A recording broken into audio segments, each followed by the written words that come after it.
Poder estar com os irmãos, celebrando ao Senhor, cantando, ouvindo, sendo ministrados também. E que alegria, assim, de estar aqui. É bom acordar no domingo pela manhã, correr para a casa do Senhor.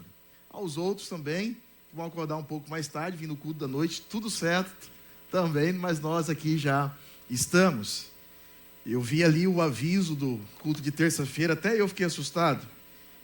Eu falei, rapaz, o povo vai querer ir? Não, o pastor falou que o diabo pode estar lá. Não é? Eu falei assim, mas tem todo um contexto, irmãos. Tem todo um contexto. Se você puder vir e não vem por preguiça ou por qualquer outra coisa, o diabo está lá. Entendeu? É lá, então venha que aqui a gente ora. Então você ficar lá morno, é lá que ele está. Então venha, vai ser benção demais, tem sido um tempo muito especial. Abra a tua Bíblia comigo no livro de Lucas, capítulo 10. A partir do verso 17 até o verso 20.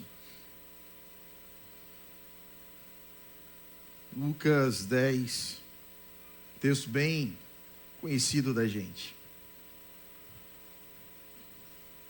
A palavra do Senhor diz assim: Então regressaram os 70 possuídos de alegria, dizendo: Senhor, os próprios demônios se nos submetem pelo teu nome. Mas ele lhes disse: Eu vi a Satanás caindo do céu como um relâmpago. Eis aí vos dei autoridade para pisar de serpentes e escorpiões e sobre todo o poder do inimigo, e nada absolutamente vos causará dano. Não obstante, alegrai-vos não porque os espíritos se vos submetem, e sim porque o vosso nome está arrolado, está escrito, está inscrito, está arrolado nos céus. Vamos falar com o Senhor. Pai, nós nos prostramos diante de Ti. Viemos aqui para Te adorar, viemos aqui para Te prestar a nossa adoração em espírito e em verdade. E agora, no momento da Tua palavra, é o momento também que nós recebemos do Senhor. É agora que o Senhor nos chama à mesa. E eu Te peço, ó Pai, serve um banquete aqui para a gente. Que possamos sair daqui alimentados e levar porções grandes para casa. Para que a gente possa distribuir com outros também e nos alimentar durante a semana. Fale conosco, ministre essa palavra ao nosso coração. Enche-nos do Senhor mesmo através das sagradas letras, Pai.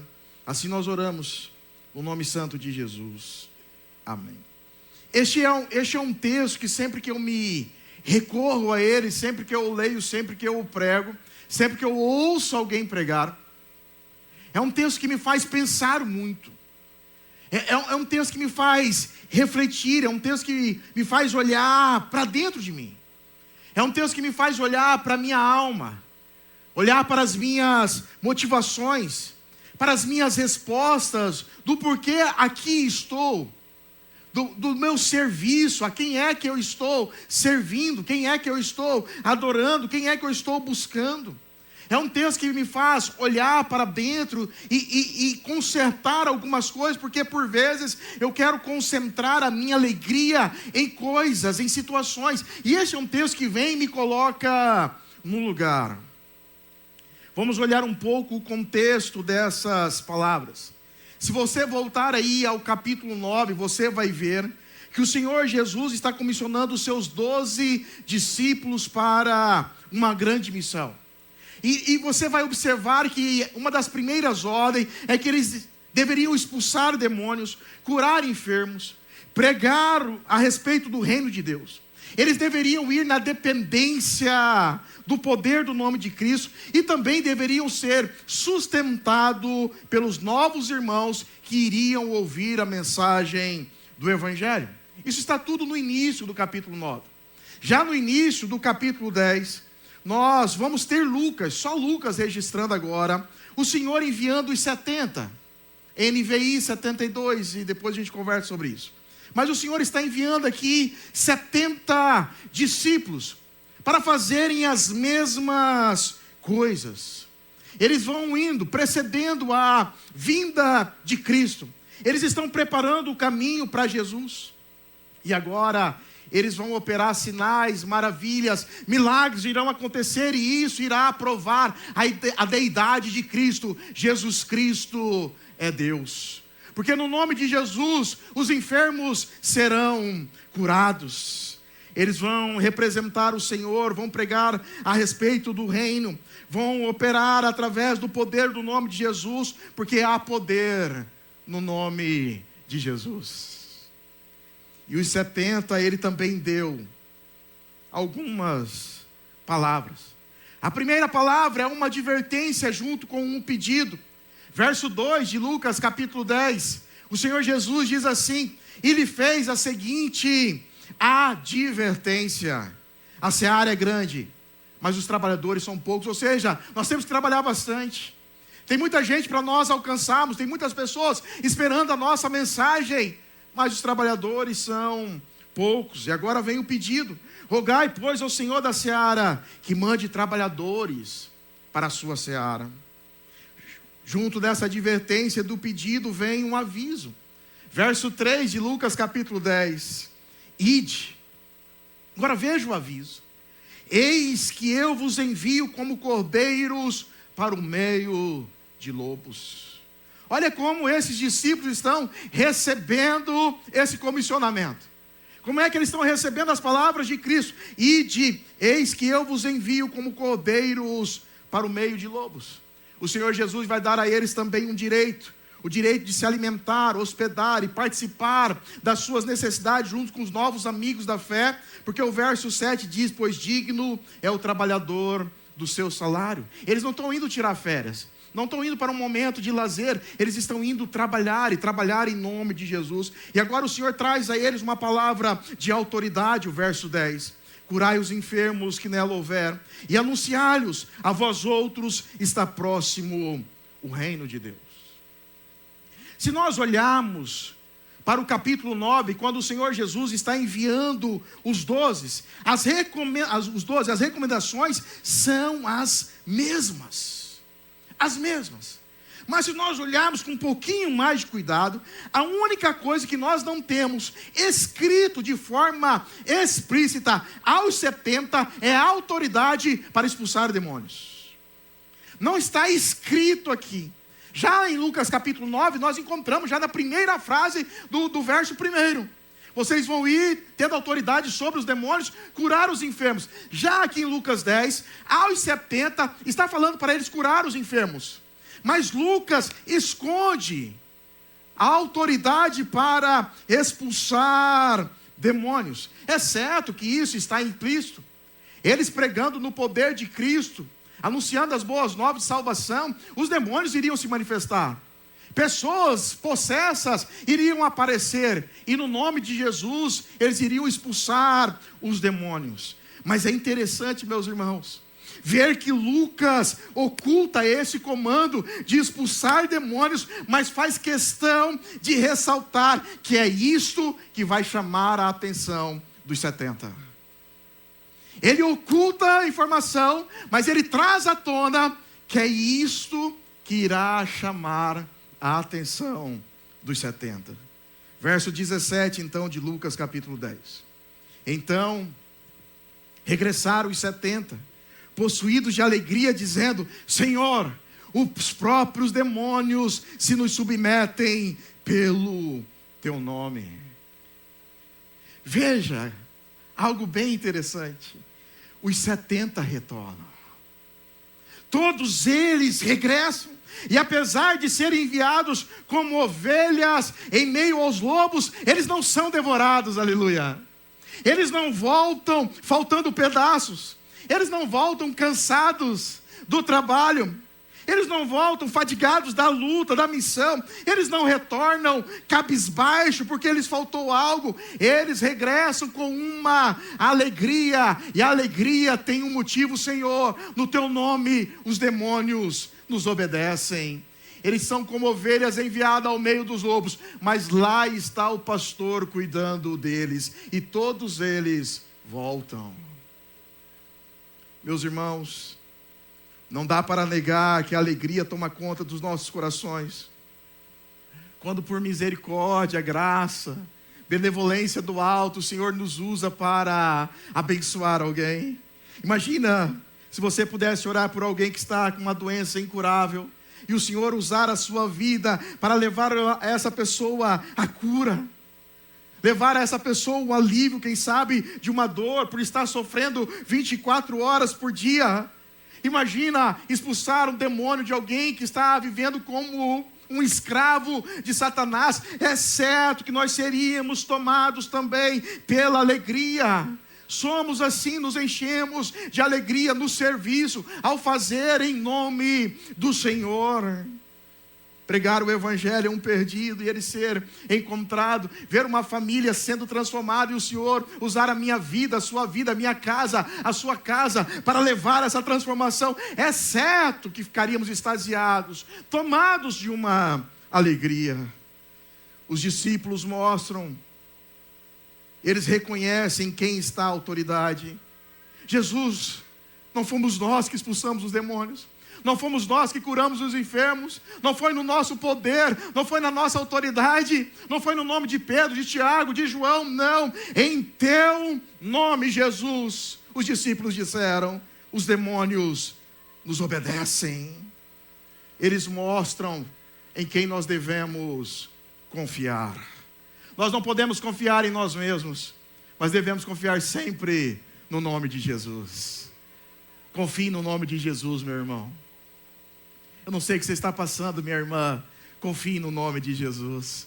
Há poder no nome de Jesus. Em teu nome, Jesus, os demônios nos obedecem.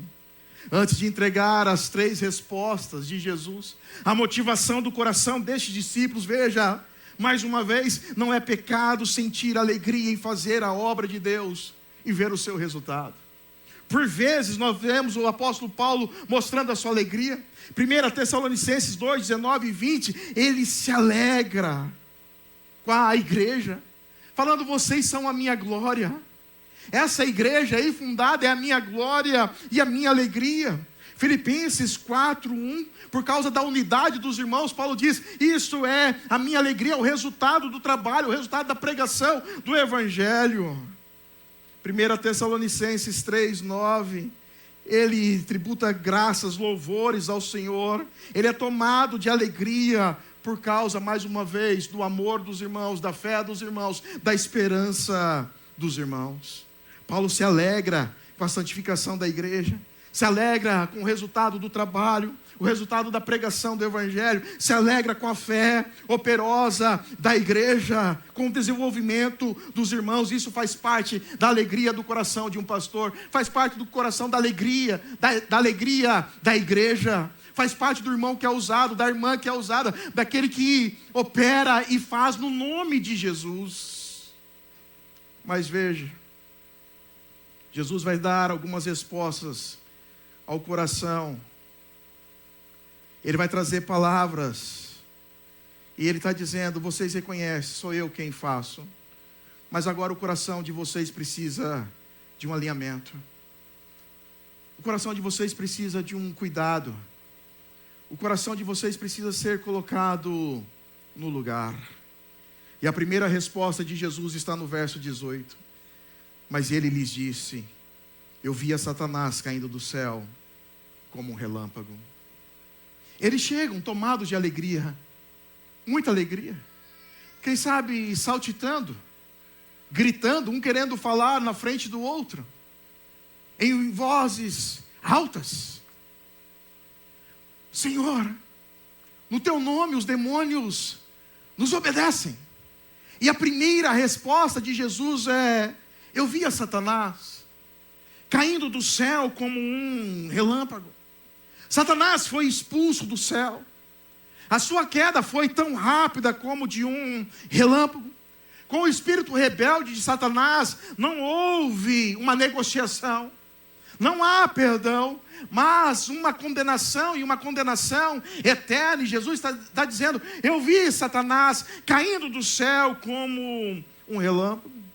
E agora, banido da face de Deus, Satanás perde toda a sua autoridade, e ele com seus anjos, com seus demônios, precisam se submeter à autoridade que há no nome de Jesus.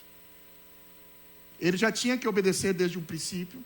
Mas agora ele obedece até os servos que falam em nome de Jesus, que pregam em nome de Jesus, que expulsam Satanás em nome de Jesus. Jesus está dizendo: eu sei que isso haveria de acontecer. Satanás já caiu. Satanás já caiu, ele já se tornou um derrotado, e o julgamento final agora o aguarda, quando de uma vez por todas o acusador será expulso e lançado por toda a eternidade no lago de fogo e enxofre. Essa condenação final o aguarda. Vale a pena recorrer ao pregador Charles Spurgeon mais uma vez. E ele diz assim, comentando esse texto: assim, onde o evangelho é pregado com poder divino, Satanás desce do seu trono, dos corações e mentes humanas, tão rapidamente quando o relâmpago cai do céu. E quando vemos o seu reino abalado, então, como Jesus, nos alegramos em espírito. Quando o evangelho é pregado, quando vidas se convertem, quando pessoas são libertas, Satanás desce do trono dos corações como um relâmpago.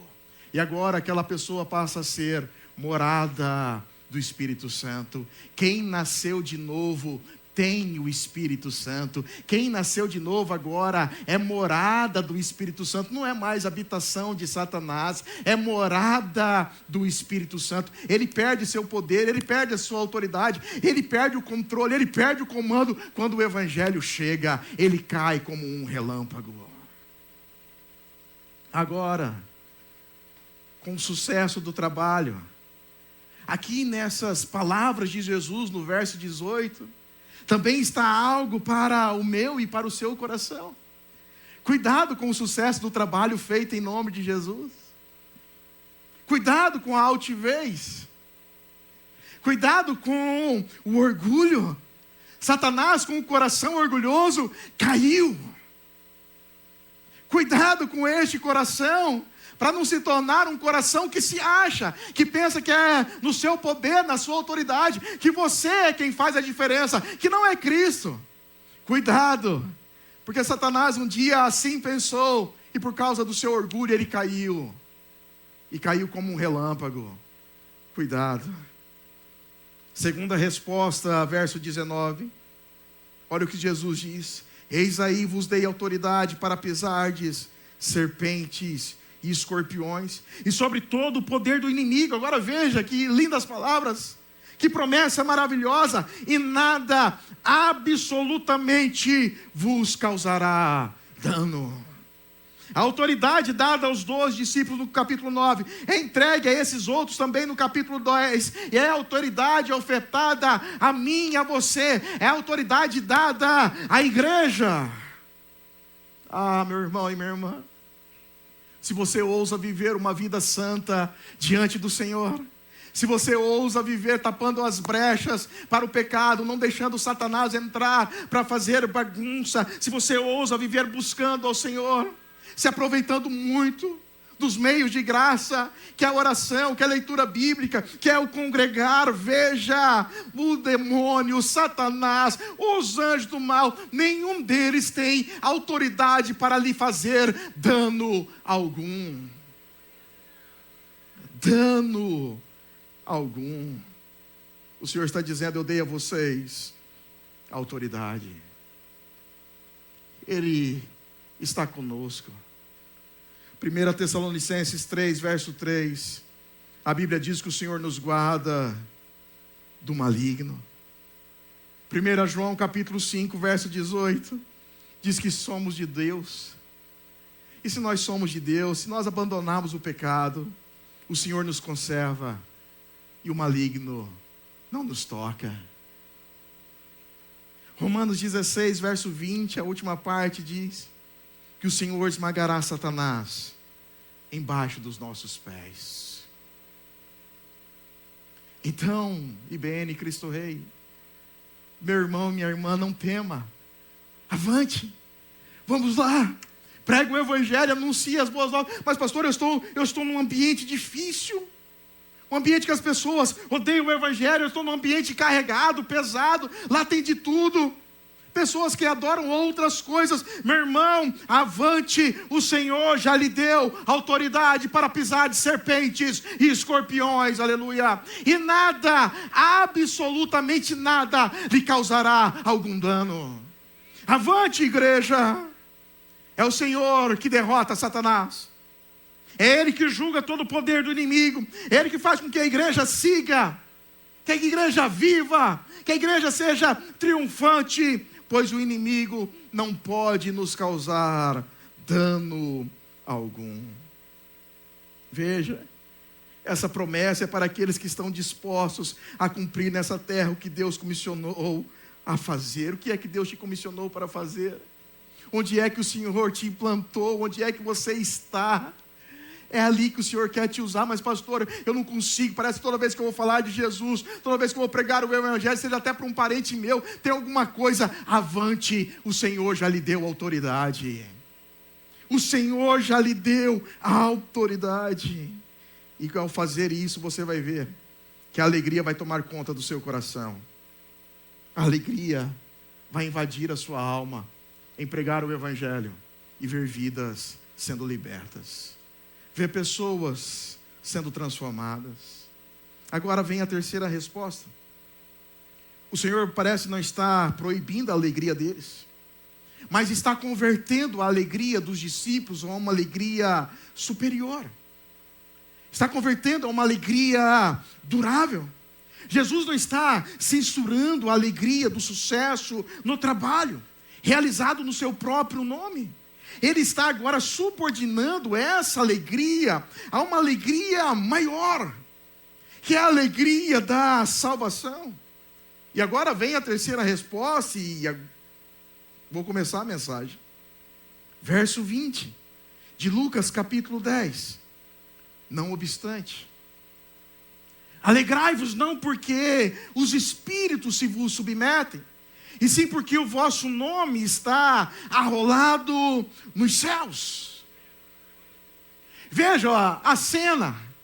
Os discípulos chegam ali, querendo encontrar Jesus, falar com Jesus, trazer um testemunho, dar uma notícia, mostrar a alegria que pulsa no peito. Senhor, no teu nome, os demônios nos obedecem. Eles estão ali tomados pela alegria. E agora veja a resposta de Jesus. Uma palavra dura. Ela é forte. É uma palavra séria, mesmo não censurando a alegria. É como se freasse eles. É como se falasse, opa, peraí. O Senhor está trazendo a eles uma consciência de algo maior. E o que é que o Senhor está transmitindo aos seus discípulos? Não fiquem alegres ou tomados pela alegria com as obras que vocês realizam por mim e para mim, mas se alegrem com as obras que eu realizo por vocês, com aquilo que eu fiz por vocês. Não sejam tomados da alegria com aquilo que vocês fazem, até no meu nome. Se alegrem no meu nome. Se alegrem em mim. Uma breve pergunta. O que significa ter o nome arrolado, escrito no livro da vida? João diz que o nosso nome está escrito antes da fundação do mundo, no livro da vida do Cordeiro de Deus. Mas para que essa promessa tivesse a sua concretização, foi necessário o sacrifício sem dó e piedade do Cordeiro Santo. O que é ter um nome arrolado nos céus? Ter um nome arrolado nos céus é entender que o Santo Cordeiro de Deus veio morrer por homens pecadores como eu e você. Ter um nome arrolado nos céus é compreender que o justo morreu por injustos. É reconhecer que a morte de Cristo nos deu vida. É saber que nós estávamos mortos em nossos pecados e o Senhor nos vivificou para uma vida de esperança. É entender que Jesus venceu a morte para não morrermos eternamente.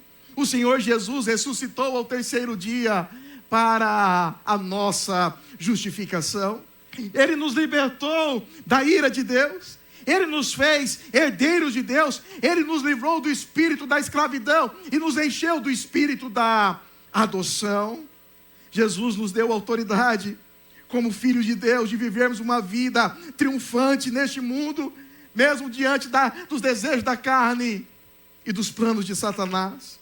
Jesus nos sustenta em meio aos desafios, às tempestades, em meio às serpentes e os escorpiões. Jesus veio nos dar vida ao ponto que quando nós morremos aqui, padecemos nessa carne, então viveremos para sempre com o Senhor.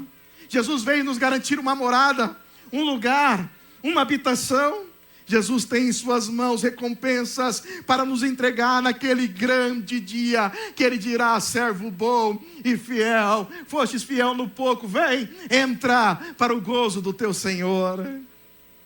Jesus está onipotentemente comprometido em nos levar até o dia final.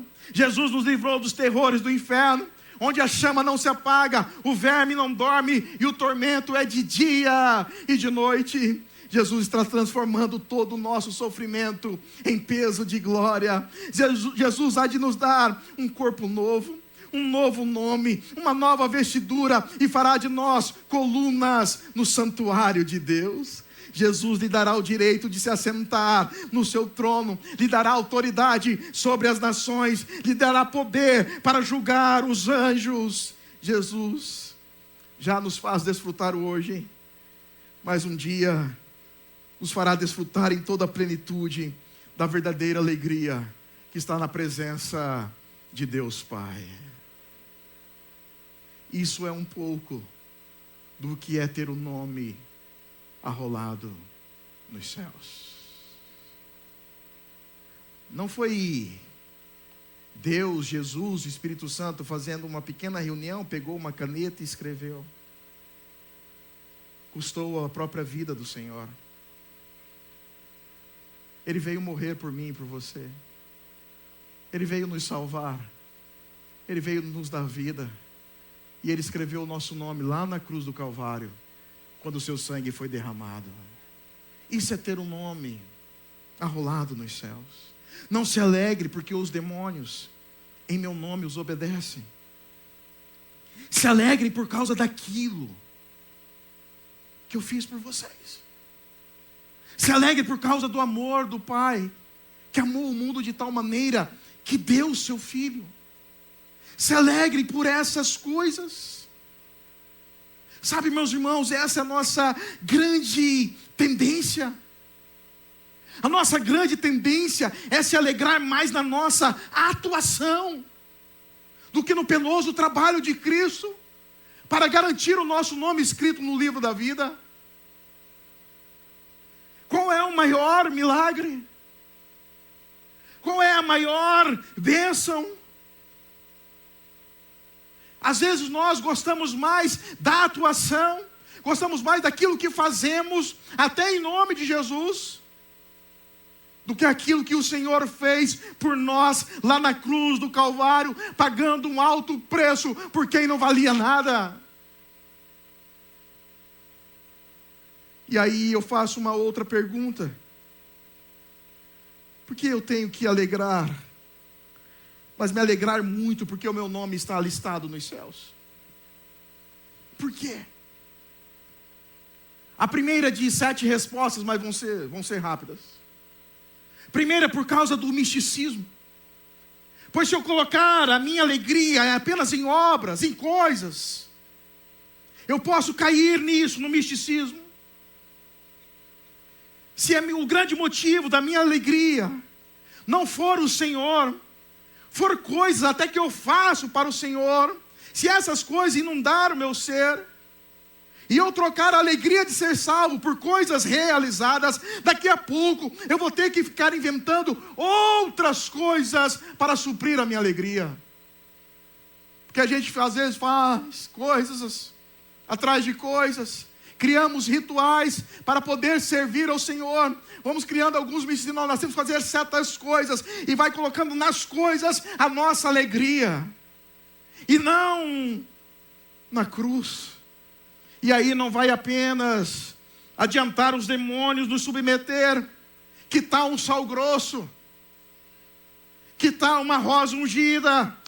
Que tal uma volta profética no centro geodésico? Que tal ir para as fronteiras da cidade e jogar óleo para Satanás não entrar? Nós vamos criando coisas atrás de coisas, porque a gente precisa suprir uma alegria. Nossa alegria não está em Cristo, está em coisas que nós fazemos, às vezes até em nome de Cristo. O conhecimento da verdadeira alegria precisa me levar a mergulhar em águas profundas da satisfação somente em Deus.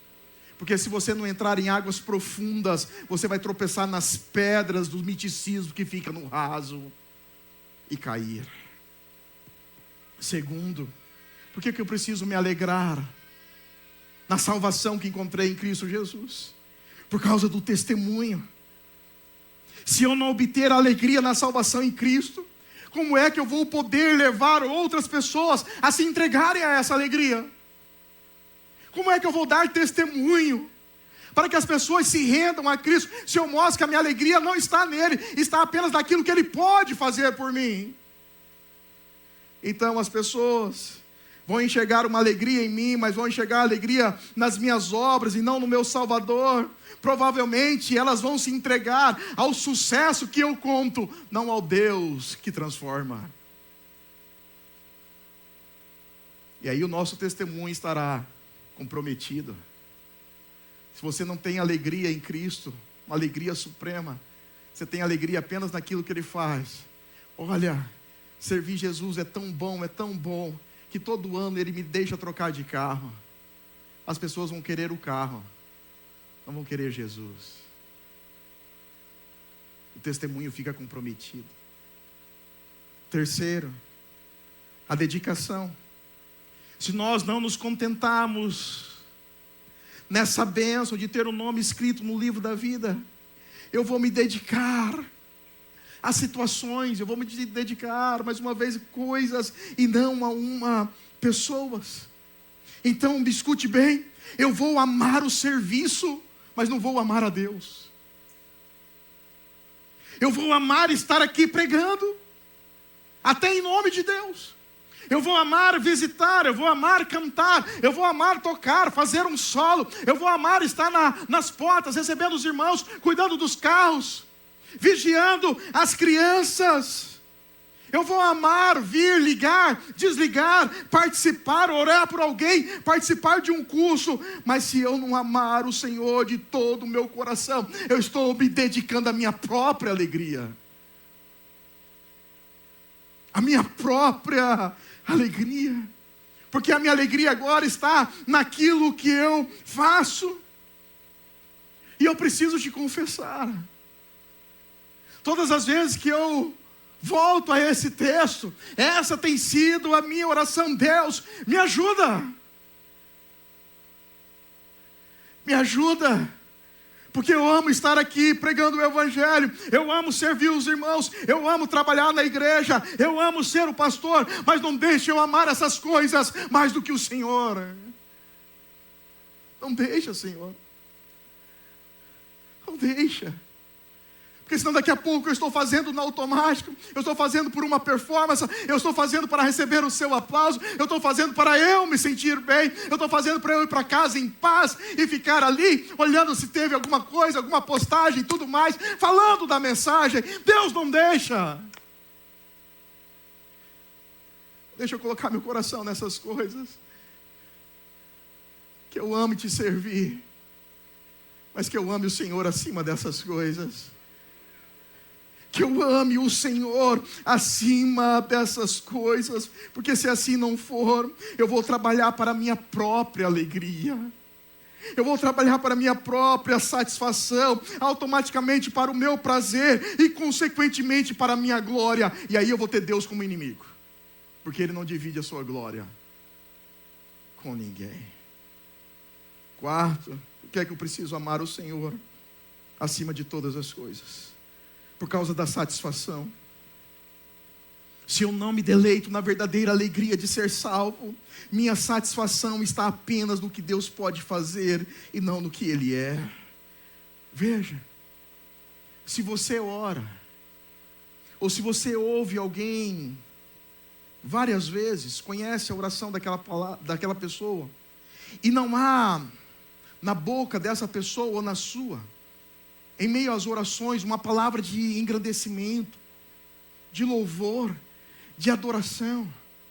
Se você fecha os olhos para orar, ou até dobra os joelhos, mas tudo que você faz é só pedir, pedir, pedir, e pede só para o seu prazer, pede só coisas atrás de coisas, você não consegue engrandecer, louvar, dizer que Deus é santo, que é lindo, que você o ama, que você o quer, que Ele é excelso, que Ele é a majestade deste universo, que Ele é Rei dos reis, que Ele é Senhor dos senhores. Se você não consegue fazer isso, mas todas as vezes que você dobra os seus joelhos ou vai orar por alguém, nem consegue orar por alguém, já está orando por você de novo, por suas coisas, é necessário observar o seu coração nessa manhã. Pois quando nós não engrandecemos o nome do Senhor, mas oramos em todo tempo, em todo momento, apenas para os nossos pedidos e desejos, e isso revela onde é que está a nossa alegria. Você precisa sempre que o Senhor te atenda para ser feliz. Mas quando você tem uma satisfação em Deus, sabendo que não era merecedor de ter o nome escrito no livro da vida, meu irmão, tudo que você experimenta aqui nessa terra não rouba o seu coração de ser uma pessoa verdadeiramente alegre em Deus. Quinto, onde está o teu tesouro, ali também vai estar o seu coração. Sua boca fala do que o seu coração está cheio. Basta alguns minutos de conversa com uma pessoa e logo você consegue ver o seu coração, ver aquilo que ela valoriza, aquilo que ela estima.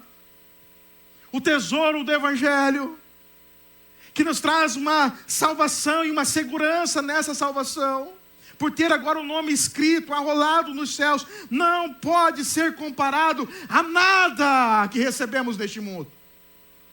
A nada. Não há nada mais precioso do que isso. Bilhões de dólares na sua conta não se compara em ser salvo. Pelo contrário, uma alma não tem preço. Toneladas de ouro e pedras preciosas não se aproximam do valor desse tesouro chamado salvação. Um casamento feliz e realizado não é maior do que a alegria em ter Jesus como noivo. Não é. Uma casa com um filho ou com muitos filhos não se iguala à alegria de ter Jesus habitando em nós. Uma vida cheia de momentos difíceis, onde parece que certas coisas não experimentaremos, parece que vamos ter uma vida limitada, também nem isso rouba a nossa alegria. Pois fomos salvos, o nosso nome está escrito nos céus. Sexto, penúltimo, se não nos alegrarmos do que Deus fez por nós, nosso amor pelas pessoas ficará comprometido. Pois você precisa amar o seu irmão. Por que é, pastor, que eu preciso amar essa pessoa difícil? Porque você é difícil também. Você precisa amar esse irmão porque Deus te amou. Você precisa amar porque este é um mandamento. Você precisa amar porque essa é uma evidência de que você ama Deus. Você deve amar tanto esse irmão aí que você precisa dar a sua vida por ele. Porque se assim não for, nós vamos nos relacionar apenas com interesse. O que é que esse irmão pode dar para mim? O que é que ele pode me oferecer? A minha alegria está em dar e ter que tomar de volta. Não porque Cristo me salvou e mandou eu amar este irmão. O amor fica comprometido. Sétimo e último, por que é que eu preciso amar o Senhor acima de todas as coisas? Se você não carregar uma satisfação plena em ter o seu nome escrito no livro da vida, você poderá ser desprezado no dia que se encontrar com o Senhor. Se você não confessar o nome de Cristo, Ele não vai te confessar diante de Deus e dos anjos. Se você amar apenas as obras e não sondar as verdadeiras motivações do seu coração, pode ser que um dia você sofra uma vergonha eterna, até fazendo coisas que você acha santas. Pois pregar, curar enfermos, expulsar demônios não é tudo. Não é tudo. Não pense que fazendo isso você já está salvo. E aí coloca a sua alegria nisso. Tudo é o que Cristo fez por nós, ao garantir o nosso nome escrito no livro da vida. Mateus capítulo 7, versos 21 ao 23. Olha essas palavras de Jesus. Nem todo que me diz Senhor, Senhor, entrará no reino dos céus, mas aquele que faz a vontade de meu Pai que está nos céus. Muitos naquele dia hão de dizer: Senhor, Senhor, porventura não temos nós profetizado em teu nome, e em teu nome não expelimos demônios? Veja por que Jesus precisa alinhar o coração dos discípulos. Em teu nome não expelimos demônios, em teu nome não fizemos muitos milagres. Então lhes direi explicitamente: nunca vos conheci. Nunca. Curou, expulsou, pregou, nunca vos conheci. Apartai-vos de mim, os que praticais a iniquidade. Sabe quem são estes? São aqueles que nunca tiveram alegria em Cristo. Estiveram alegria no serviço, mesmo em nome de Cristo. São estes. São estes. Conclusão. Que o Senhor nos ajude.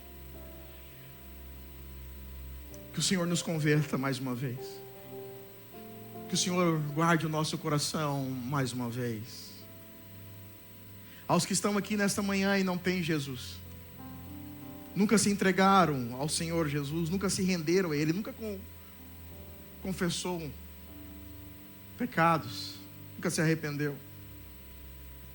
Aos que estão aqui, se o Senhor te trouxe, porque Ele quer te salvar. Ele quer te salvar. Jesus está aqui te chamando. Não endureça o seu coração se estiver ouvindo a sua voz. O Senhor está te chamando a ter prazer nele. E o manifestar agora do seu crer é mostrar que o seu nome também está escrito no livro da vida que fica nos céus. Não sofra a vergonha e o desprezo de um dia ter que se apartar de Jesus. A minha amada igreja, meus irmãos, ao meu coração, vamos sondar a nossa alma. Vamos mais uma vez sondar as nossas motivações. Vamos sondar as nossas palavras. Vamos nos lançar diante de Jesus mais uma vez, dizer: Senhor, ajuda-nos. Que a alegria do Senhor invada a nossa alma, com a revelação de que nós fomos alcançados mesmo sem merecer. Que você desfrute, meu irmão e minha irmã, da comunhão dos santos. Que você viva fervorosamente com o dom que Deus lhe deu. Que você tenha as suas necessidades supridas. Que você se alegre com as suas conquistas, com as suas graduações. Que você se alegre com o comer, com o beber, com a despensa farta, com o desfrutar de umas merecidas férias. Que a sua família seja uma bênção. Que Deus prospere os seus negócios. Que no nome do Senhor você possa ser usado para abençoar a vida de alguém. Mas por favor, não se esqueça, a sua alegria participa dessas coisas. Ela não está nessas coisas. A sua alegria está no Cristo que te deu vida e vida eterna. E vida eterna. E mesmo quando tudo estiver indo de mal a pior, e as lágrimas, os momentos difíceis nos invadirem, lá no fundo há uma alegria que situação nenhuma pode roubar, situação nenhuma pode arrancar. Tudo difícil, sabe o que é que nos sustenta? Meu nome está escrito no livro da vida. Meu nome está escrito lá. Este momento difícil vai passar, vai acabar, vai ter um filho. O Senhor está transformando em peso de glória. E não dá para comparar com aquilo que Ele está fazendo, mesmo em meio ao sofrimento. Não dá para comparar. E aí, fica mais fácil de viver. Fica mais fácil perdoar, fica mais fácil de conviver, fica mais fácil de se doar, fica mais fácil de compreender, fica mais fácil de amar, fica mais fácil de viver em paz um com o outro, fica mais fácil de lutar pelo casamento, pelos filhos, participar da igreja, porque você deseja servir, fazer, porque foi salvo, e a sua alegria está nessa salvação. E mesmo que o mal e Satanás fuja da sua presença por estar se sujeitando a Deus, não deixe que isso roube o seu coração.